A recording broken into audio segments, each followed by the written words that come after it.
ओम शांति। कर्म बंधन काटने के उपाय आपकी लाइफ को जादू की तरह बदल देंगे। कर्म बंधन से कैसे मुक्त हों, रिश्तों की पीड़ा, शारीरिक दुख दर्द से कैसे बाहर आएं। पीछे कुछ और कर्म के ऊपर जो वीडियो बनाए हैं कि कर्म का फल भोगना ही पड़ता है, तो उसमें बहुत लोगों ने कमेंट किया है। कुछ लोगों ने कॉल करके भी पूछा है कि कर्म का फल भोगना ही पड़ता है। ये तो बहुत बार बता चुके हैं और हर किसी को भोगना ही पड़ता है, लेकिन कर्म बंधन से मुक्ति कैसे पाएं? ऐसा भी कोई उपाय है? कर्म बंधन क्या होते हैं और कर्म बंधन से मुक्त कैसे हों? कर्म बंधन कैसे काटे जाते हैं? क्या कर्म बंधनों से हमें मुक्ति मिल सकती है? हमारे जीवन में जो दुख हैं, क्या उनसे मुक्ति मिल सकती है? या कर्म जो हम करते हैं, कर्म में हमने किसी को दुख दिया है, सुख दिया है, क्या वो भोग करके ही काटा जा सकता है? कर्म बंधनों से मुक्ति दिलाओ, ऐसा कोई उपाय हो तो देखिए, आप बिल्कुल कर्म बंधन से मुक्त हो सकते हैं। उसके लिए बहुत अच्छे सटीक उपाय हैं, जो आप अगर इसको अपनाते हैं तो आप अपने जीवन में, अपनी लाइफ में जो आपको दुख है, पीड़ा है, परेशानियां हैं, अपने कर्मों के कारण से उससे आप मुक्त हो सकते हैं। तो देखिए, बहुत सारे जो हमारे बंधन होते हैं वो कार्मिक होते हैं। कार्मिक अकाउंट के कारण ही होते हैं, जिन्हें बंधन कहते हैं हम। तो पहले हम जानते हैं कि कर्म बंधन होते क्या हैं। किसी भी व्यक्ति के साथ हमारा लेने और देने का जो रिश्ता बनता है, मन में हमारे जो अवचेतन मन होता है उसमें एक गांठ पड़ जाती है, गांठ बन जाती है। एक एग्जाम्पल के लिए कि अगर किसी व्यक्ति ने आपसे कोई प्रॉमिस किया कि मैं आपका ऐसा काम करवा दूंगा, आप इसके लिए मुझे इतना पैसा दो, या आप में इसके लिए मुझे कुछ वक्त दो, कुछ समय दो, ऐसा प्रॉमिस करके अब वो काम उसने नहीं करवाया और उस बात को आप सोच सोच करके बहुत दुखी होते जा रहे हैं और आपकी शारीरिक मेंटली हेल्थ बिल्कुल बिगड़ती चली जा रही है। किसी व्यक्ति ने आपसे प्रॉमिस किया लेकिन उस प्रॉमिस को आपने नहीं निभाया। किसी व्यक्ति ने आपको धोखा दिया, आपसे चीट किया और आपके मन में उस टाइम पर बहुत पीड़ा हुई, बहुत दर्द हुआ और बहुत ज़्यादा आपको गुस्सा आया कि इस धोखे के लिए मैं इसको सज़ा ज़रूर दूंगा। और आपने, कई बार ऐसे भी लोग होते हैं कि भगवान से भी बोलते हैं कि इसके लिए इसको कभी माफ़ नहीं करना, और भगवान मैं भी इसको कभी माफ़ नहीं करूँगा, माफ़ नहीं करूँगी।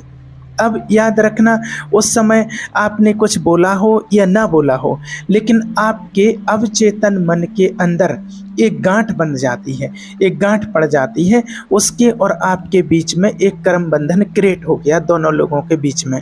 अब ये बंधन क्या होता है, दिखने वाला नहीं है, लेकिन दोनों के बीच में होता है और इतना गहरा है। और इसी तरह से और भी होता है, जैसे मान लीजिए आपका किसी ने पैसा छीन लिया। इसमें माना दो चीज़ें हो, एक तो माना जानबूझ करके कोई पैसा छीन लेता है किसी काम के लिए, जैसे आपने किसी को रिश्वत दिया है, और या फिर किसी ने चोरी कर लिया है, या किसी कारण से, या मान लीजिए कि आप एक पेशेंट हैं और आप किसी डॉक्टर के पास जाते हैं और आपको कोई लाभ नहीं मिला है आपके परिवार में, आप किसी को लेकर के डॉक्टर के पास जाते हैं। अब आपको उसकी दवाई से माना इतना आपको पता चल गया है कि इतने महंगी दवाई नहीं है, इससे कोई आराम नहीं हो रहा, फिर भी वो आपसे ज़्यादा पैसा लेता जा रहा है, तो भी आप उस टाइम पर दुखी होंगे और उसके लिए अपने अंदर से कोई ना कोई बद्दुआएं निकालते हैं। या फिर किसी ने आपके मान ली रिलेशन बिगाड़ दिए हैं, किसी ने आपको चीट किया, रिलेशन में चीट किया, किसी ने आपको प्रॉमिस किया है कि हम साथ रहेंगे, वादा किया है लाइफ टाइम साथ रहेंगे, और वो आपको छोड़ कर के चला गया है, किसी और के साथ में वो रहने लगा, चला गया, शादी कर ली, भाग गए हैं या भाग गई है, कुछ भी किया है उसने, ऐसा कुछ भी किया, ऐसा कोई भी कार्य हुआ, तो कहीं ना कहीं मन में एक बहुत गहरा दर्द पैदा हुआ कि मैं इसका बदला जरूर लूँगा या लूँगी। और जब हमारा ऐसा होता है कि मैं इससे बदला नहीं ले सकता हूँ या बदला नहीं ले सकती हूँ, तो हम ऊपर वाले की तरफ नज़र उठा के कहते हैं कि भगवान इसको कभी माफ़ नहीं करना और इसका दंड इसको जरूर देना। और ये जो बंधन पैदा हुआ है, जो हमारे अवचेतन मन में गांठ पड़ जाती है, अब जो देखिए, अवचेतन मन जो होता है वो ऐसी चीज़ है, आपको पहले शायद कभी बताया हो कि उसमें हमारे जैसे 2 मन होते हैं, एक कॉन्शियस माइंड, एक सबकॉन्शियस माइंड, एक चेतन मन, एक अवचेतन मन, बाहरी मन और आंतरिक मन। तो अवचेतन मन जो होता है उसमें जो चीज़ चली जाती है तो वो कभी भूलता नहीं है, और उसमें वो चीज़ जाती है जैसे आपके साथ किसी ने बहुत अच्छा किया हो, एहसान किया हो, तो आप कहते हैं कि मरते दम तक इसका ये एहसान भूल नहीं सकते हैं, इसका कर्ज चुकाएंगे। या फिर किसी ने हमारे साथ बहुत बुरा किया हो तो कहते हैं कि हम मरते दम तक इसकी ये बात भूल नहीं सकते। और कई बार बड़े बूढ़े बुजुर्ग अपने बच्चों से भी क्या करके जाते हैं कि इससे हमेशा सावधान रहना और इसके उपकारों को कभी भूलना नहीं, जिसने अगर अच्छा किया है तो उसके लिए भी बोल करके जाते हैं। तो अवचेतन मन में हमारी वो बात चली जाती है, और अवचेतन मन ऐसी शक्ति है वो कि उसको लिखने पढ़ने की ज़रूरत नहीं है, कि उसके पास कोई डायरी पेन की ज़रूरत आवश्यकता नहीं है उसको कि उसको कुछ लिखना पड़े, नहीं। आप खुद अनुभव कीजिए, आप कहीं भी बैठे हैं आराम से और बरसों पहले किसी ने आपके साथ कुछ अच्छा किया या किसी ने कुछ धोखा दिया, तो ऑटोमेटिक वो चीज़ समय समय पर आपको याद आती रहती है, आप उसको भूल नहीं पाते हैं।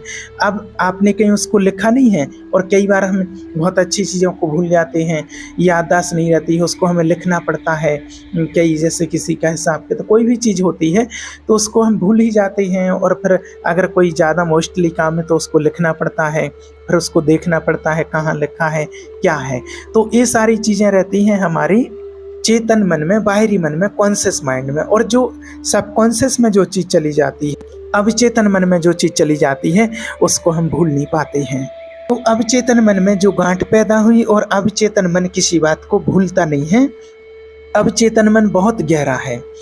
आपका ऊपर से जीवन भी मान लीजिए बदल गया और ठीक ठाक सारी चीज़ें हो गई हैं आपके जीवन में, लेकिन अवचेतन मन के अंदर जो गांठ डली थी, जो आपने डाली थी, वो बंधी रहेगी उस व्यक्ति के साथ।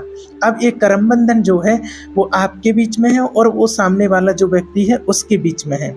अब इसका भगवान से कोई लेना देना नहीं है, भगवान परमात्मा से इसका कोई लेना देना नहीं है आपका। भगवान तो एक न्यूट्रल पावर है, परमात्मा तो वो सब कुछ देख रहा है कि दो लोगों के बीच में कर्म बंधन है। परमात्मा ने देखा, और पहले भी देखा था, और अब भी परमात्मा वो देख ही रहा है। अब जब आपका कर्म बंधन आपके साथ है तो ये व्यक्ति आपके साथ में कहीं ना कहीं आएगा, आपके पास आएगा।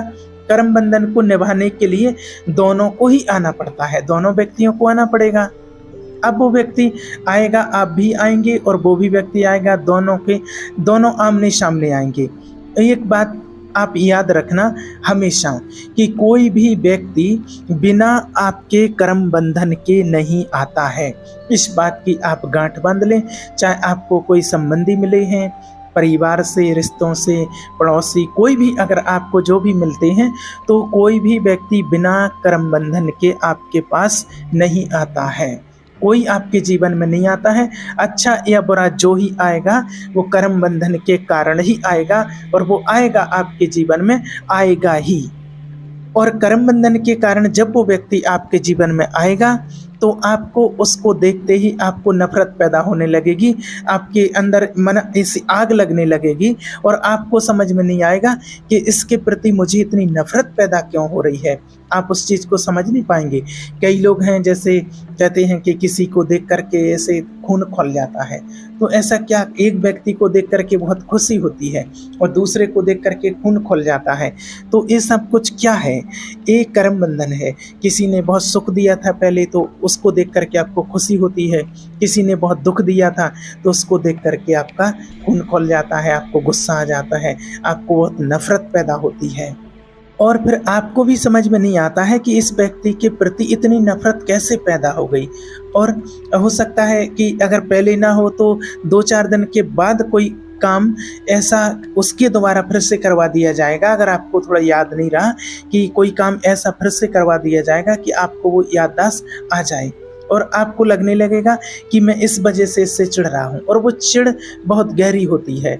मान लीजिए किसी के ऐसे होता है कि सास बहू के रिश्ते में डाल दिया है, भाभी ननंद का रिश्ता हो, या देवरानी जेठानी का रिश्ता हो, या माना बाप बेटे का भी रिश्ता हो सकता है, भाई भाई का भी रिश्ता हो सकता है, भाई बहन का भी रिश्ता हो सकता है। और ऐसे रिश्तों को मन देखते ही चिढ़ मचने लगती है, और कि उस व्यक्ति को देखते ही बहुत बुरी चिढ़ मचती है। और कई बार तो ऐसा होता है कि ऐसा दिल करता है कि इस व्यक्ति को देख करके ऐसे लगता कि मार दूं। एक बार एक बहन ने पूछा था कि एक उसकी बच्ची थी 5-6 महीने की, और वो कहती है कि इसको देख देख करके मुझे ऐसा लगता है कि इसका गला दबा दूं। अब 5-6 महीने की बच्ची है, तो फिर उनका जब देखा गया पास्ट में, तो वो पिछले जन्म में उसने कुछ ऐसा किया था, तो वो पिछले जन्म का उनका दुश्मन बन करके आई थी, उसके साथ कुछ ऐसा किया था। अब वो आत्मा हिसाब किताब लेने के लिए आई हुई थी। तो क्यों है ये सब कर्म बंधन? किसने बनाया? ये कर्म बंधन आपने ही बनाए हैं और किसी ने नहीं बनाए हैं, आपने ही, आप दोनों के बीच में है ये। अब आप बोलते हैं कि भगवान सब कुछ ठीक क्यों नहीं कर देता है, परमात्मा इनको ठीक क्यों नहीं कर रहा है, तो ये व्यक्ति मेरी जान का दुश्मन क्यों बना पड़ा है, ऐसा क्यों हो रहा है और भगवान क्यों नहीं ठीक कर रहा है? तो ये व्यक्ति आपकी जान का दुश्मन नहीं बना पड़ा, आप दोनों के बीच में एक गांठ बननी पड़ी है, और आपको बदला लेना है और उस व्यक्ति को बदला देना है। एक तरीके से दोनों ही बंधे हुए हैं, तो बंधन में तो दोनों हैं। अब क्या होगा? अब जब तक आपका बदला पूरा नहीं हो जाता है, तब तक आप उस बंधन में आप रगड़े जाते हो, जब तक वो पूरा नहीं होता है। तो कर्म बंधन कैसे कटेंगे? तो पहली बात तो ये है कि आप उससे बदला लोगे, क्योंकि उस व्यक्ति ने आपको पिछली बार चीट किया था, आपको दुख दिया था, आपका पैसा हड़पा था, आपको उसने दर्द दिया था, आपकी ज़मीन छीन ली थी, आपकी प्रॉपर्टी मकान पर ज़बरदस्ती कब्जा कर लिया था। 4 लोगों ने 10 लोगों ने मिल कर के आपको आपकी जो भी प्रॉपर्टी थी उस पर कब्जा कर लिया था, आपका अपमान किया, आपको किसी और के कारण उसने क्रॉस कर दिया, आपको छोड़ दिया था। तो माना जो भी उसने व्यक्ति ने आपके साथ किया था, या तो वो आप उसके साथ करें तो वो बदला ले लेते हैं, और बल्कि कुछ ब्याज सहित जब उससे बदला ले लेते हैं। और कर्म बंधन इतना गहरा होता है कि बिना चुकाए उससे छूट नहीं सकते हैं। अब हमें क्या करना है कि कर्म बंधन से हमें मुक्ति कैसे मिले? अगर आपको जो बता रहे हैं, अगर ये आपने कर लिया तो आप अपने कर्म बंधन से मुक्त हो जाएंगे, दुखी जो आपकी लाइफ है वो ठीक हो जाएगी। और अगर आप नहीं करना चाहते हैं इस काम को, तो फिर आपको जो भी आपने दुख दिया है वो आपको भोगना पड़ेगा। और आप अगर नहीं करना चाहते हैं, मुक्त नहीं होना चाहते हैं, तो सिर्फ आप भोगिए, फिर आप किसी को नहीं बोलिए। और कब तक भोगना आपको पड़ेगा? जब तक वो एक टाइम पीरियड पूरा नहीं होता है। मान लीजिए आपने किसी की प्रॉपर्टी हड़पी थी, किसी का पैसा लूटा था किसी कारण के बस, या किसी रिश्ते को आपने छोड़ दिया था, उसको धोखा दे दिया था। तो मान लीजिए कि वो व्यक्ति 15 साल तक उस प्रॉपर्टी या उस रिश्ते के कारण वो दुखी हुआ था। तो इस बार आप भी किसी न किसी कारण से 15 साल तक दुखी रहेंगे, प्रॉपर्टी की वजह से या उस संबंध की वजह से आप दुखी रहेंगे। तो इसके लिए आपको क्या करना है? अगर इससे आप मुक्त होना चाहते हैं तो आपको क्या करना है? सबसे पहला काम कि आप सच्चे मन से, सच्चे दिल से, और हो सके तो अधिकतर सुबह के टाइम नहा धो करके, और हो सके तो ब्रह्म मुहूर्त इसके लिए बहुत अच्छा समय होता है। तो ब्रह्म मुहूर्त में आप उठ करके, और अगर ब्रह्म मुहूर्त में किसी कारण से बस आप अगर नहीं उठ पा रहे हैं, तो सुबह सूर्य उदय होने के पहले पहले आपको एक काम करना है। और उठ करके आपको सबसे पहले तो आप परमात्मा का ध्यान कीजिए। आपको सच्चे मन से, हृदय से परमात्मा को याद करना है, परमात्मा का ध्यान करना है। और उस आत्मा से जिसके साथ आपका हिसाब किताब है, जो आपको अभी लग रहा है किसी कारण से आपको दुख मिल रहा है, कोई शारीरिक पीड़ा दे रहा है, किसी भी कारण से है, तो आपको मन से, वचन से, कर्म से माफ़ी मांगना है कि हे प्रभु परमात्मा, अगर मैंने किसी का दिल दुखाया है, जाने अनजाने में मेरे से जो गलती हो गई है, तो उसके लिए मुझे माफ़ कर दो। मैं मन वचन कर्म से माफ़ी मांगती हूँ। अगर आपको नहीं पता है कि किस कारण से मुझे दुख मिल रहा है, तो आप भगवान से इस तरह से माफ़ी मांगिए। और आपको आध घंटे तक जितना हो सके, कम से कम आपको 15 मिनट तक तो ये करना ही है, आपको ध्यान करना है, और ध्यान में जाकर के परमात्मा से माफ़ी मांगनी है। अगर आपको समझ में नहीं आ रहा है, अगर आपके साथ कोई प्रॉब्लम चल रही है और आपको ये समझ में नहीं आ रहा कि इस प्रॉब्लम दे कौन रहा है, तो आपको इस तरह से माफ़ी मांगनी है। और अगर आपको सामने से लग रहा कि ये व्यक्ति मुझे दुख दे रहा है, आपके परिवार में है कोई भी व्यक्ति, आपको समझ में आ रहा किसके कारण मुझे दुख मिल रहा है, तो फिर आपको भगवान का ध्यान करके और उस आत्मा को अपने सामने मर्ज करके उस व्यक्ति को, और फिर उससे मन ही मन वचन कर्म से माफ़ी मांगनी है कि मैंने जो भी आपको दुख दिया है, मेरे कारण जो भी आपको पीड़ा हुई है, मैं मन वचन कर्म से आपसे माफ़ी मांगती हूँ और आप मुझे माफ़ कर दो। और वो भी आपको आत्मा के लेवल पर आपको एकदम फील होना चाहिए, आपको अंदर से फील होना चाहिए कि वास्तव में मैं इस आत्मा से दिल से माफ़ी मांग रही हूँ। और आपने जब कभी गलती की है तो आपको वो अंदर वो दिल से दर्द फील होना चाहिए कि मैंने भी ऐसा कभी इसको दुख दिया था, दर्द दिया था, इसलिए मुझे ये आत्मा दे रही है, उस कारण से मुझे तकलीफ मिल रही है, तो इसलिए मुझे भी अब दिल से उस आत्मा को माफ़ करना है। आपने वैसे ऊपर ऊपर से बोल दिया कि अरे मुझे माफ़ कर दो, आई एम सॉरी, ऐसे ऊपर ऊपर से नहीं होगा। एक बिल्कुल दिल से, सच्चे हृदय से, एक आत्मिक लेवल पर आपको ये फील होना चाहिए। और मान लीजिए आपने अगर 1-2 बार वो माफ़ी मांग भी ली उस आत्मा से, और फिर अगर आपको उस कर्म बंधन से मुक्ति नहीं मिलती है, उस दुख से छुटकारा नहीं मिलता है, तो कई बार क्या होता है कि कर्म बंधन बहुत गहरा होता है और आप सोचें कि एक बार आप सॉरी बोल दें या माफ़ी मांग लें तो काम बन जाएगा, नहीं, इसमें भी टाइम लगता है। और इसलिए आपको एक काम निरंतर रेगुलर आपको 21 दिन तक कहना है, और 21 दिन से बढ़ा करके अगर आपको फिर भी उस चीज़ से अगर आपको मुक्ति नहीं मिलती है तो आपको 51 दिन तक उसको रेगुलर कहना है, 51 दिन तक उसको आपको ले जाना है। वैसे 21 दिन में ही आपको उसका रिजल्ट मिलने लगेगा, आपकी लाइफ में काफ़ी चेंजेस आने लगेंगे, आपकी जो सुख शांति खो गई थी वो मिलने लगेगी, आप जिस बंधन में हैं उस बंधन से ऑटोमेटिक आपको मुक्ति मिलने का एहसास होने लगेगा। और फिर आपको उसको करते जाना है, उसमें आपको लाभ ही होगा। क्योंकि कई बार क्या होता है, कर्म बहुत बड़ा होता है, तो फिर उससे क्या होता है, कर्म बड़ा होता है तो उससे हमें ज़्यादा दिन तक माफ़ी भी मांगनी पड़ती है। तो उसमें कोई बड़ी बात नहीं है, 10-15 मिनट 20 मिनट आप बैठेंगे, ध्यान करेंगे परमात्मा का, तो उससे वैसे भी आपको लाभ ही होने वाला है। और एक और बात कि मान लीजिए आपने अगर माफ़ी मांग ली और सामने वाला माफ़ करे या ना करे, लेकिन अगर आपने दिल से माफ़ी मांग ली और आपने अपने दिल से उस चीज़ को स्वीकार कर लिया है और आपने दिल से माफ़ी मांग ली है, तो आप बहुत हद तक उस चीज़ से, आप उस बंधन से आप मुक्त हो जाएंगे। बाकी कोई गहरा अगर कर्म बंधन होता है तो वो फिर देखिए उसका थोड़ा बहुत हिसाब किताब आपको भोगना पड़ेगा और उसके बाद आप चुकतू हो जाएंगे। लेकिन आपको पहला काम तो ज़रूर करना है कि उस आत्मा से आपको माफ़ी ज़रूर मांगनी है।